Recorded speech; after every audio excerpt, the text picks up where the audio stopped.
जय हिंद दोस्तों, कैसे हैं आप लोग। मैं आशा करता हूं आप लोग मस्त होंगे, तंदुरुस्त होंगे और अपने पठन पाठन में लगे होंगे। आज हम बात करेंगे Delhi police SCM AWO TPO के बारे में, जिसका इंतज़ार आप सभी लोग कर रहे हैं रिजल्ट को लेकर। सेफ स्कोर क्या रहने वाला है इसके बारे में ही बताएंगे। दोपहर 2 बजे 12 मार्च दोपहर 2 बजे आपका परिणाम जारी होने का आदेश जारी हो चुका है। इसके बारे में भी सारा जानकारी देंगे। और जो फिजिकल में जो 2 बड़े नियम लागू हुए हैं इसके बारे में बताएंगे।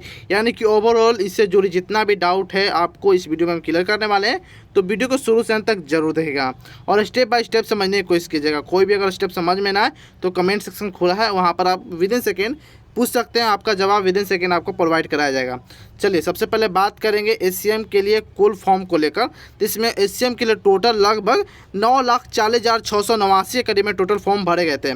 अगर बात किया जाए प्रेजेंट कैंडिडेट को लेकर, तो प्रेजेंट कैंडिडेट 3 लाख के अप्रॉक्स इसमें प्रेजेंट हुए थे परीक्षा देने के लिए।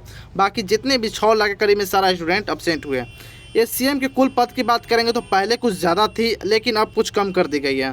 कितना कम कर दी गई है? तो 53 पोस्ट कम कर दी गई है। यानी कि पहले 53 ज़्यादा थी, अब 53 कम कर दी गई है। तो अभी 456 टोटल पोस्ट अभी रह चुकी है।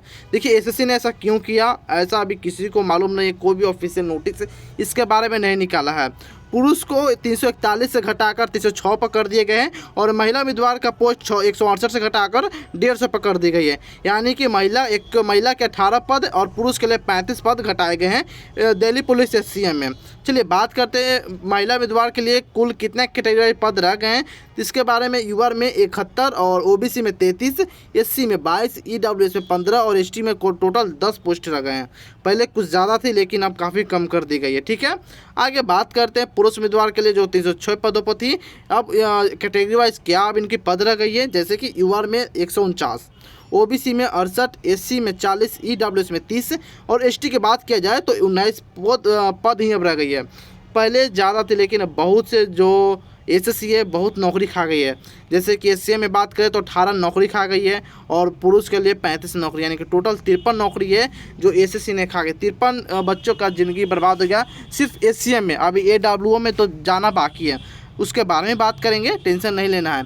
एससीएम की शिफ्ट विश्लेषण की बात करेंगे, काफ़ी इंपॉर्टेंट हो जाती है कट ऑफ एनालिसिस करने में।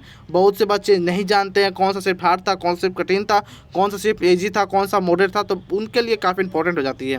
बात करेंगे 7 जनवरी फर्स्ट शिफ्ट हार्ड थी, second shift moderate to hard और third shift easy to moderate रही है। 8 जनवरी की बात करेंगे तो first shift easy to moderate, second shift hard और third shift moderate to hard रही है। 9 जनवरी की बात किया जाए तो first shift hard, second shift moderate, third shift moderate. 10 जनवरी first shift moderate, second shift hard. 12 जनवरी की बात करें तो first shift hard, second shift moderate, third shift hard आपका रही है। हालांकि सभी का इसमें ओपिनियन अलग अलग हो सकता है, क्योंकि सभी अपने अपनी तैयारी पर निर्भर करते हैं। अगर आपकी तैयारी अच्छी होगी तो आपको हर एक शिफ्ट ईजी या मॉडरेट लगी है या मॉडरेट टू हार्ड लगती होगी। लेकिन अगर आपकी तैयारी अच्छी नहीं रहेगी तो आपको कोई भी शिफ्ट दे दिया जाए आपको हार्ड ही लगने वाला। तो ये आपकी हमारी तैयारी पर भी निर्भर करता है। जैसी हमारी और आपकी तैयारी रहेगी वैसा शिफ्ट का लेवल रहेगा, एग्ज़ाम का लेवल वैसा ही लगने वाला है। चलिए बात करते हैं कटौती के बाद 443 पदों पर शनिवार AWO और TPO के बारे में जानेंगे। पहले हम लोग जान रहे थे एससीएम के बारे में, अब जानेंगे AWO TPO के बारे में अब जानने वाले हैं। ठीक है, तो यूआर में 127, ओबीसी में 76 और एससी में 38, ईडब्ल्यूएस में 30 और एसटी में टोटल 26 पद रह गए हैं। यानी कि पहले 443 पदों का शनिवार अब संशोधित करके 297 कर दी गई है कटौती के बाद। अब बात करते हैं महिला के लिए क्या रही है। तो महिला के लिए संशोधित पद 146 रही है, जिसमें यूआर में 63, ओबीसी में 37, एससी में 19, ईडब्ल्यू में 14 और एसटी की बात किया जाए तो 13 पद रह गई है। ठीक है दोस्तों, अब हम बात करते हैं शिफ्ट वाइज एनालिसिस को लेकर। तो 16 जनवरी का जो फर्स्ट शिफ्ट था आपका फर्स्ट शिफ्ट हार्ड और सेकंड शिफ्ट मॉडरेट पूछा गया था। इसमें भी सभी का ओपिनियन अलग अलग हो सकता है, इसमें कोई दो राय नहीं है। तो इसमें आपको ज़्यादा इसमें टेंशन या बहस करने की ज़रूरत नहीं है। आपके अनुसार आपको ईजी लग सकता है, मॉडरेट लग सकता है और हार्ड लग सकता है, लेकिन जो बच्चे का एवरेज आता रिस्पॉन्स उसी प्रकार से या शिफ्ट वाइज एनालिसिस किया जाता है। ठीक है, बात करते हैं 20 जनवरी को लेकर। तो first shift easy to moderate, second shift hard और third shift easy to moderate. 21 जनवरी की बात करें तो फर्स्ट शिफ्ट हार्ड और सेकंड शिफ्ट मॉडरेट पूछा गया था। ये सभी का ओपिनियन अलग अलग हो सकता है, मैं फिर से बता रहा हूँ, तो इसमें कोई दो राय नहीं है। बाकी आप कमेंट करके बता सकते हैं आपका शिफ्ट का लेवल कैसा था और आपने एग्ज़ाम किस दिन दिया था। और एक और बात जो काफ़ी बच्चों का कमेंट आता है कि कमेंट करने का ऑप्शन नहीं इनेबल हो रहा है, क्या करूं, कैसे होगा।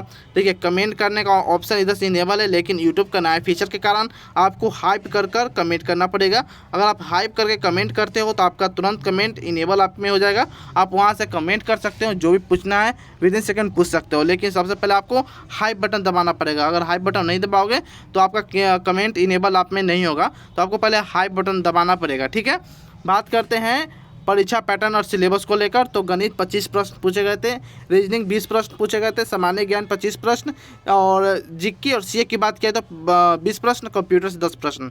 अब इसमें होता कौन सा इजी कौन सा मॉडरेट था उसके बारे में बात करेंगे। जैसे कि अब बात कर जाए मैथ को लेकर, तो मैथ आपका मॉडरेट पूछा गया था। गणित जो रीजनिंग था इजी टू मॉडरेट पूछा गया था, इजी टू मॉडरेट आपका गणित रहा। सामान्य ज्ञान मॉडरेट टू हार्ड आपसे पूछा गया था, सामान्य ज्ञान मॉडरेट टू हार्ड, और जीके से आपका जो था आपका हार्ड पूछा गया, कंप्यूटर आपका मॉडरेट लेवल का क्वेश्चन पूछा गया था। ये सभी का अपनी अपनी तैयारी पर इस पर भी निर्भर करता है। हालांकि किन्हीं को मैथ वीक होता है तो रीजनिंग स्ट्रॉन्ग, किन्हीं का रीजनिंग वीक होता है तो मैथ स्ट्रॉन्ग, तो सभी का ओपिनियन इसमें अलग अलग हो सकता है, इसमें दो राय नहीं है। आप जरूर बताइएगा कमेंट में आपके अनुसार शिफ्ट का लेवल, गणित का लेवल या आपका सिलेबस का लेवल कैसा रहा आपके शिफ्ट में, वह कमेंट में आप जरूर बताइएगा। चलिए बात करते हैं Delhi police head constable AWO TPQ 2022 cut off के बारे में थोड़ा एनालिसिस करेंगे।